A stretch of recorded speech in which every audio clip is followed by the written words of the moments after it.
সম্মানিত ছাত্র জনতা, সম্মানিত ফরিদপুরবাসী, প্রিয় 24 আন্দোলনের সহযোদ্ধা, আসসালামু আলাইকুম ওয়া রাহমাতুল্লাহ। বক্তব্য খুব বেশি দীর্ঘায়িত করব না। আপনারা জানেন 71 সালে যে আমরা স্বাধীনতা পেয়েছিলাম, অল্প কিছুদিনের মধ্যে 75 সেই স্বাধীনতা বিলীন হয়ে গিয়েছিল। 24 স্বাধীনতা পেয়েছি, এই স্বাধীনতা বিলীন হতে দেওয়া যাবে না। এই স্বাধীনতাকে আমরা হারাতে চাই না। আমরা অতীতে দেখেছি, যখনই দেশ বিপদে পড়েছে তখনই ছাত্ররা এগিয়ে এসেছে।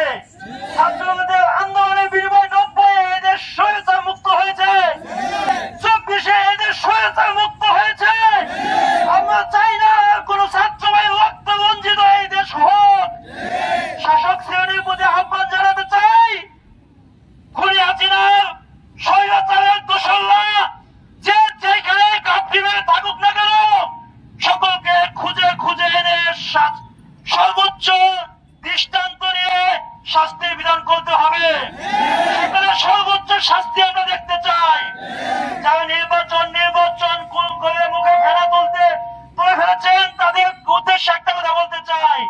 এখনো যে ভাইরা হসপিটালে কাজ যাচ্ছে, এখনো যে সকল শহীদ ভাইয়ের মা কান্না করতেছে, তাদের কাছে যান, একটু তাকান, দেখেন কোন অবস্থায় তারা আছে।